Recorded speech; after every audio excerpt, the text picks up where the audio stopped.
30 seconds here. If we're talking about accountability, like I said, there's false accountability.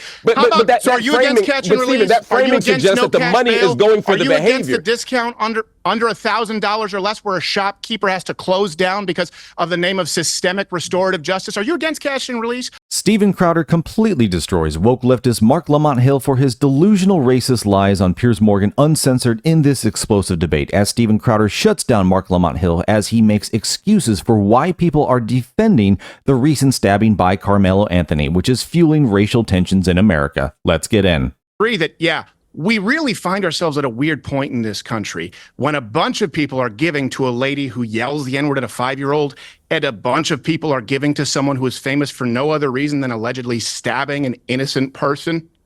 I know that we'll say it's because innocent until proven guilty, but this is the information that we have on both of these scenarios at this point in time. And what I'm discussing is the prescription moving forward. And one final thing. Here's the point that I was making that you didn't show in that clip too, was saying that it's racist for someone to say they would prefer to live in a predominantly white neighborhood, or they would prefer to live in their neighborhood, which is not black, I believe is what they said. And I don't believe it was necessarily her. I believe there was a man on the panel who said that, but you do. And I'm not going to attribute racism in your heart because only 4% of the population where you're placed in Los Angeles is black. I think we need to stop attributing and imbuing hatred, and I think we need to stop empowering them. But we do find ourselves at a point in this country where neither of these give, send, goes would have blown up if it existed 10 years ago. Why? How did we get here?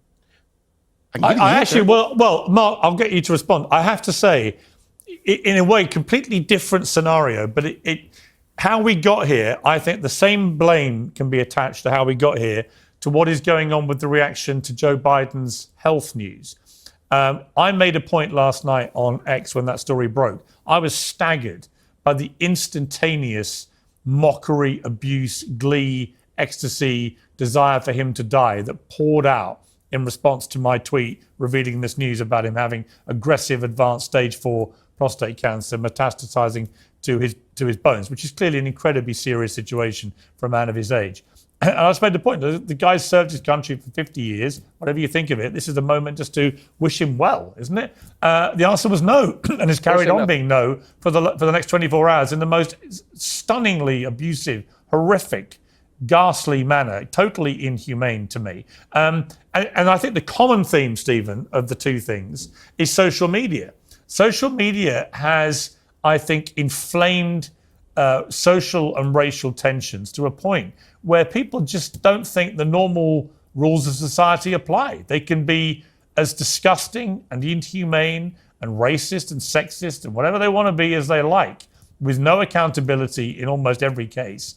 And we've become almost neutralized to that kind of thing.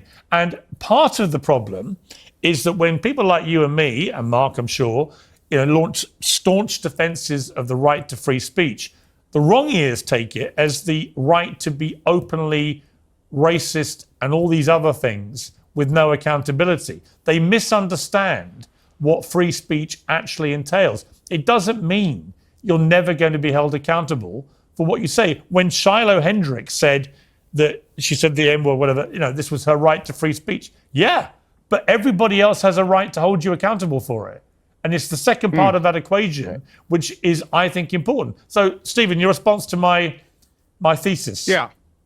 Yes, I disagree. I think social media is a part of it, but I also don't think that we're dealing with an accountability culture as far as the country. I think we're dealing with a false accountability culture as far as the media and those in the establishment. You have myself, for example, who was demonetized, throttled on YouTube for simply using the term lispy queer, someone who referred to themselves as a lispy queer. It was a quote. Then moved over to Rumble, and after the exodus, Diageo, in charge of 80% of the world's advertising, told Rumble that it wasn't enough to demonetize myself, but that they wouldn't spend $1 of advertising on the entire platform, an alternative platform to YouTube, unless I was removed. You've had entire governments try and remove platforms for freedom of speech. This is not the accountability that people in the streets are calling for. What is being called for example, from people in the media, is a lie. They would rather hear a lie than the truth. And so you have people checking out. For example, someone's afraid to say, could be my black neighbors, but it's anecdotal. I'm not supposed to say the black friend thing. Move to the same neighborhood I have because it's safer and there's a stronger sense of community. But if you want me to lie to you and say, I picked that neighborhood and it just so happens to be more mixed or more white, but my neighbor's a former Dallas Cowboy, you can demand a lie, but the media is demanding the lie, not the American people. I am in no way concerned going down to a black neighborhood, because I do it, to the tune of hours, hundreds of hours of footage and hundreds of millions of views discussing these issues. The challenge I run into is when someone else, a third party, wants to play a game of telephone and tell them that it's racist. You can go and watch. I had not one, not two, but 10 people in this installment say, yeah, I think all lives matter. I think anyone who says that's white supremacy is out of their mind. They don't speak for us, the black community. I'd never know that unless I had that conversation with them. Very few people are doing it. You're demanding a lie of people. Okay, Marc. Piers Morgan somewhat has a point in that social media, I agree, has completely inflamed things beyond what they used to be in the manner in which they are doing now, where people, I mean, just out of nowhere are just going out of their minds over something that's happening, 1,000 miles away. Like, it's completely changed, I think, the political debate and discourse between everybody in America. It's super, super weird. And yeah, people are entitled to say the most vilified things. Why? Because I'm behind my phone, I'm behind my screen. But boy, that is not something that you would, most people would actually say to someone's face. So I do agree to a point that is relevant. But Steven Crowder, I think, really hit it on the nail in that this has been the third party. This has been the deep state, the media, whatever you want to call it, telling people how they should view this. They're trying to give their version of the context of events instead of just reporting the facts. They tell you who to hate. They tell you who to blame. They tell you what to think. And to the point that now you can't even have certain conversations like Steven Crowder's pointing out because, you're going to be considered, evil, racist, whatever. And then you've got advertisers pulling money. I think that's insane that they try to do that to Rumble just to get rid of Steven Crowder. But at the same point, like he just mentioned, if he goes to these neighborhoods and he talks to people and he's like, look, they don't actually think what is being said by the mainstream, then we have a huge disconnect. We are pushing a lie and a fake narrative when we really do need to have just open and honest conversations without a third party telling people what they ought to think and what they ought to believe. And that's all the fake woke news, CNN, MSNBC, that's all of them. But at this point, they've been saying it for so long, it's brainwashed into so many people. It's not like you can just throw a switch and turn it off. So even though, the woke legacy media has been broken, we still have millions and millions of people who are kind of under that zeitgeist when others are like, yeah, they don't speak for us. They're just, a fake narrative. But hit that like button if you agree with Steven Crowder and that we are being told what to think when we ought not to. Let's get back in. Your response. Lots of things. Again, first, I think Stephen is, and I don't assign to you any ill intent, but you're comparing apples and oranges here when we talk about the Carmelo Anthony and the racist woman, I can't think of her name, video. Lily Gaddis. I think, as you pointed out, Shiloh all day. Hendricks. No, not Lily Gaddis, but you're talking about Shiloh Hendricks. Yeah. Shiloh Hendricks. Yes. When you talk about context, I think we have to look at context in the context even of these GoFundMes, right? The people who are funding Carmelo Anthony, you can tell this from the comments, this isn't my guess, they're not saying good job. They're saying we don't believe that you're guilty. We don't believe that you've gotten a fair legal process. And so we're sending money to make sure that you get a proper legal defense because we don't believe that you are guilty of this crime. That is what they're saying. Now, you and I may look at the evidence and come to the same conclusion or a different conclusion, but they're not attempting to reward the behavior. They're attempting to challenge a system that they feel like is misrepresenting the behavior. In the case of the N-word and this woman, right, Shiloh, what's happening is quite different.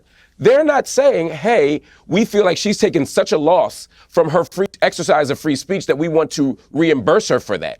That would be a different argument. I still wouldn't want to do it, but that would at least be logically and morally consistent. When you look in the comments and when you talk to people who are funding that campaign, they are literally shouting the N-word. They are literally echoing the racial epithet. And that is different. That's why I say if this is really going to be a First Amendment cause, again, and not the lie that you're talking about, then let's invest in actual First Amendment causes and not this. And to your second point, I agree, and then I got you wholeheartedly. I mean, there's absolutely nothing wrong with making decisions about where you want to live.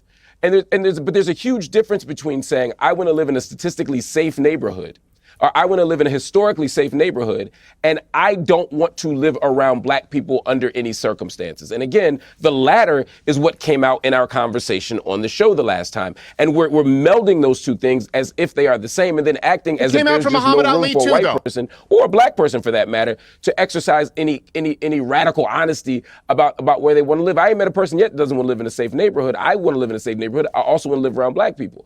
People can make their own choices, but let's not pretend they're the same thing.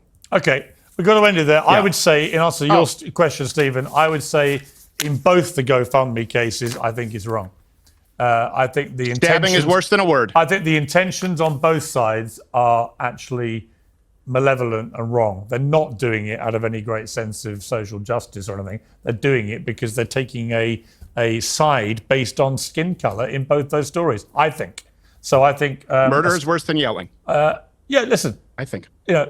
Allegedly stabbing someone to death is worse than getting legally railroaded is a worse outcome than getting held accountable for using the N-word. Yeah, but it's all about the framing. No, but Stephen's point is the one is worse than the other. I don't think we can end this on this, Pierce. I can take 30 seconds here. If we're talking about accountability, but so are you against catch and release? That framing suggests that the money is going for the behavior. Are you against the discount under $1,000 or less where a shopkeeper has to close down because of the name of systemic restorative justice? Are you against cash and release? Are you against cash bail? Are you against the idea that people can shoplift and not be held accountable for their actions? Let's talk real accountability for actions and not false accountability for words. I believe that stabbing someone is worse than saying a word. Both are bad. Me, Mr. Traditional. Yeah, folks, these two GoFundMes, I think, are just gross. I don't even think they should really be there. But the thing about it is that, Steven Crowder is alluding to when he's saying, like, this is far worse. In that case, the legacy media, the fake news, all of them, they want to make him out to be the victim. They made the guy the kid who stabbed the other kid out to be the victim in that case. But anytime you see it, when it's turned around, it's always bad. And I think that is what has fueled the anger to people putting in money towards that woman, Shyla Hendricks. I think it's reactionary once they saw everyone put money in for Carmelo Anthony and all that. People were just angry. So when they saw this, they started just jumping on board. Because in every case that you see the mainstream wants to push, they're always a victim. No matter what, they're always a victim. Even when you bring a weapon onto school grounds, you're in a wrong area, and someone just happens to tell you, hey, could you please move? Sorry, you're in the wrong area. You don't belong here, which is fair to say. Like, you don't have the players on one football team hanging out on the other side of the field. You don't do that. There are reasons for that, and you can get removed for that.